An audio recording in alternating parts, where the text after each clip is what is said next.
भारतीय शिक्षा प्रणाली को बेहतर बनाने और इसे और ज्यादा सुदृढ़ बनाने के लिए भारत सरकार द्वारा 29 जुलाई 2020 को शिक्षा के क्षेत्र में एक नए अध्याय की शुरुआत की गई थी।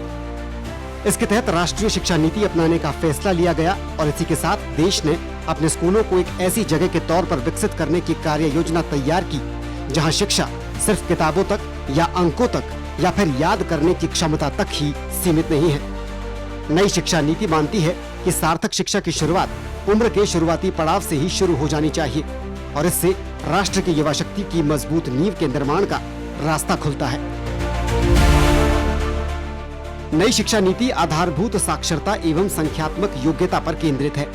भारत सरकार ने स्कूलों तक पहुंच और स्कूलों में बच्चों की संख्या में बढ़ोतरी को इसके जरिए पुनर्जीवित किया है। देश में सामाजिक और आर्थिक रूप से पिछड़े समूहों के लिए 1137 नेताजी सुभाष आवासीय विद्यालय उपलब्ध हैं। साथ ही करीब 7.5 लाख से ज्यादा बच्चों के लिए 5269 कस्तूरबा गांधी बालिका विद्यालय भी उपलब्ध कराए गए हैं। नई शिक्षा नीति स्कूली शिक्षा के एक केंद्रीय स्तंभ के रूप में समावेश को बढ़ावा देती है। साथ ही डिजिटल पूर्व मूल्यांकन उपकरण के शुभारंभ से शिक्षक दिव्यांगजन अधिकार अधिनियम 2016 में सूचीबद्ध 21 दिव्यांगताओं में से किसी भी दिव्यांगता से ग्रस्त बच्चों की पहचान करने और उन्हें सहायता प्रदान करने में सक्षम हुए हैं। शिक्षा में डिजिटल तकनीक को बढ़ावा देते हुए नई शिक्षा नीति और समग्र शिक्षा के तहत बच्चों को उत्तम व सुचारू मंच प्रदान करने में भी भारत सरकार अग्रणी भूमिका निभा रही है। इसके लिए अभियान के तहत अलग अलग शैक्षणिक प्लेटफॉर्म भी तैयार किए गए हैं। विद्यांजलि समग्र शिक्षा के अंतर्गत एक डिजिटल प्लेटफॉर्म है जिसे स्कूलों को स्वयंसेवकों और संगठनों से जोड़ने के लिए शुरू किया गया है। ये प्लेटफॉर्म स्कूलों को स्वयंसेवी सेवाओं और संसाधनों व सामग्री के योगदान में सहायता का अनुरोध करने की भी अनुमति देता है। इस पहल का 1.5 करोड़ से ज्यादा छात्र छात्राओं पर सकारात्मक प्रभाव भी पड़ा है।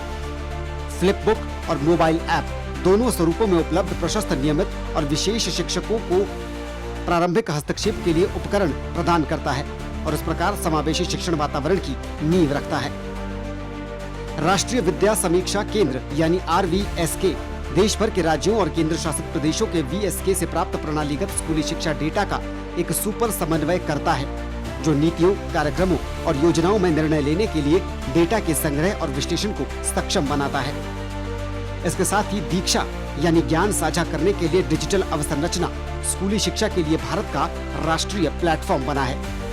133 भारतीय भाषाओं में डिजिटल शिक्षण संसाधन प्रदान करने वाला ये प्लेटफॉर्म QR कोड युक्त पाठ्य पुस्तकों का समर्थन करता है और अपनी गति से सीखने की सुविधा प्रदान करता है।